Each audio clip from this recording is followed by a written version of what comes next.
hinihintay natin siyang matuyo.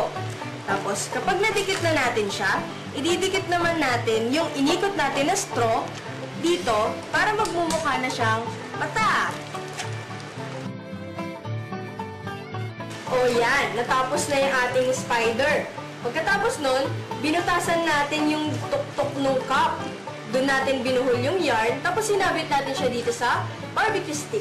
Pwede na natin itong ipang-display sa bahay natin. O kaya, pwede natin lagyan ng bell sa ilalim para maging wind chime. Ate, ang ganda naman ito. Pwede bang iuwi ko na lang? Oo naman, para naman talaga sa inyo lahat yan eh. Mga kids, ang galing, di ba? Nakagawa tayo ng laruang gagamba mula sa plastic cups lang. At syempre, kagaya ng dati, meron pa rin batayan yan sa Biblia. At ito ay nakasulat sa Filipos 4:8 hanggang 9. Katapos-tapusan mga kapatid, anumang bagay na katotohanan, anumang bagay na kagalang-galang, anumang bagay na matuwid, anumang bagay na malinis, anumang bagay na kaibig-ibig, anumang bagay na mabuting ulat, kung may anumang kagalingan, at kung may anumang kapurihan, ay isipin ninyo ang mga bagay na ito. Ang mga bagay na inyong natutuhan at tinanggap at narinig at nakita sa akin, ang mga bagay na ito ang gawin ninyo. At ang Diyos ng kapayapaan ay sa inyo. Ang pagkumpuni pala ng isang bagay mula sa patapon ng gamit ay isang bagay na kalugod-lugod sa Diyos. O paano, Ate Janely? Salamat nga pala sa pagsama mo sa amin dito. Siyempre naman, nag-enjoy din naman ako eh. Thank you sa pag-invita niyo sa akin dito ah. Sana next time sumama ka uli sa amin ah. O paano mga kids, hanggang sa muling pagkita-kita, dito lang sa Kids Cat! Bye-bye!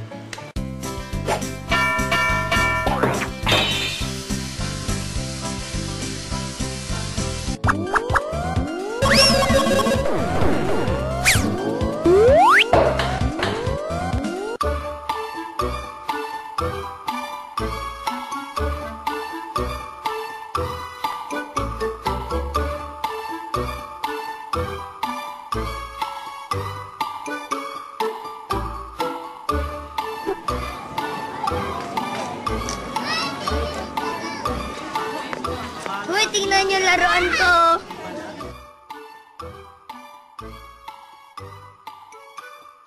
Iyan laruan? Patingin nga, hindi naman yung laruan eh. Oo nga. Pati yun eh, paano yung naglaruan? Kaya yun eh. Pamalo pa yata eh. Oo nga, pamalo. Kaya bakit hawak mo ito? Makikipaglaro ako sa inyo. Ito ang laruan ko. Napalo na ba kayo? Oo. Ako man. Siyempre ako din. Sige, maglalaro tayo.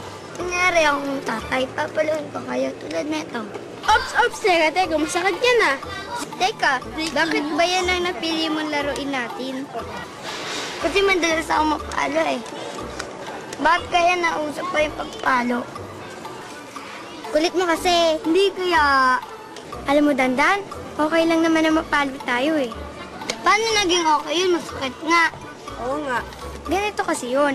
Huwag nating isipin na ang pagpalo sa atin nating mga magulang ay para lang masaktan tayo. Kundi ito'y pagmamahal nila sa atin at para hindi na natin ulitin ang mga maling nagagawa natin. Ganun ba yun? Bakit mo alam? Kasi pinapaliwanag sa akin yan ng mga magulang ko. At yan ay babasa sa Kawikaan 13:24 at sa Kawikaan 22:15. Saka huwag tayong magdaramdam pag pinapalo tayo. Ikaw rin ba napapalo? Siyempre, dahil natatama ang nagagawa kong mali. At lalo ko pang nararamdaman na mahal nila ako. Saka hindi naman ako madalas mapalo eh. Kasi hindi ako makulit. Siguro kaya ka madalas mapalo, makulit ka no? Medyo. Para hindi na mapalo, hindi na magiging makulit. Tama! O paano, laro na tayo? Kunyari, ako ang nanay at babalik ako!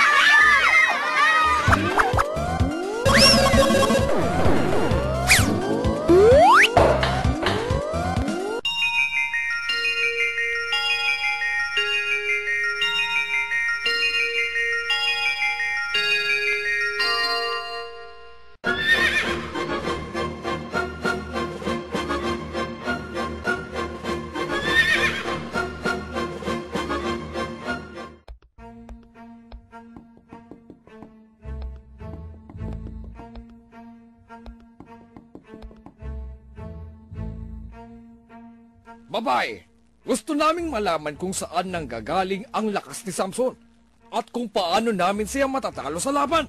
Hindi ko alam. At hindi ko rin sasabihin sa inyo kung alam ko, sapagkat siya ay aking kasintahan. Bayain mo siya upang malaman mo. At kung sasabihin mo sa amin, lahat kami ay magbibigay sa iyo ng 1,100 putol na pilak.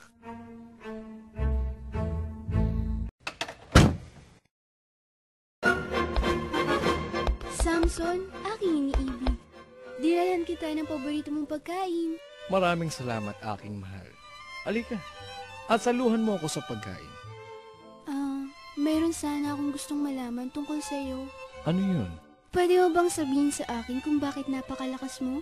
Bakit mo namang gustong malaman? Wala naman. Gusto kong malaman ang mga bagay tungkol sa iyo. Sige. Kung tatalian ako ng aking mga kalaban, ng 7 sariwang yanto na hindi natuyo kailanman, ay hihina ako.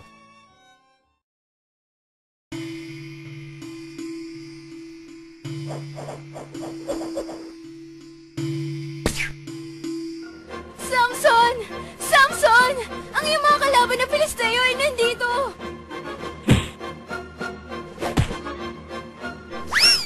Halika! Pagod tayo! Patawarin mo ako kung hindi ko sinabi sa iyo kung paano mawawala ang lakas ko at matatalo ako. Sige, patatawarin kita dahil sa iniibig kita. Pero, sabihin mo sa akin kung paano ka maitatali. Bakit gusto mong malaman? Gusto kitang maipagmalaki pa sa mga tao, kaya nais kong malaman ang bagay na tungkol sa iyo. Sige, sasabihin ko sa iyo. Kung tatalian ako ng bagong lubid, ay manghihina ako at magiging katulad ng ordinaryong tao.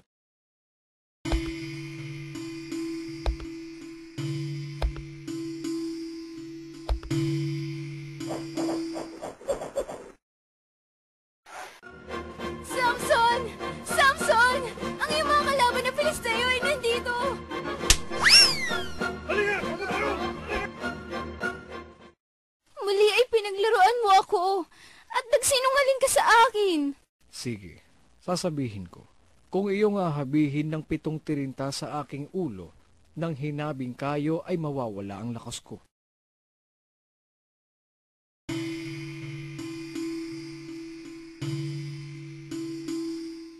Samson!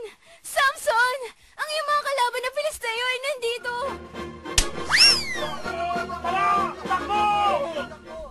Samson, bakit nasasabi mong mahal mo ako? Subalit makahitlo mo na akong pinaglaruan. At hindi sinabi sa akin ng katotohanan kung saan nanggagaling ang iyong dakilang kalakasan.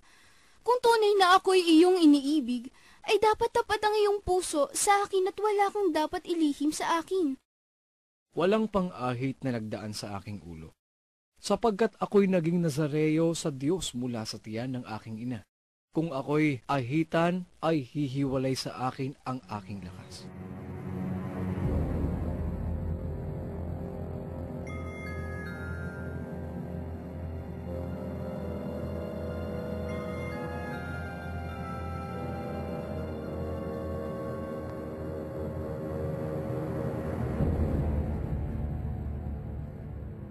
Samson! Samson!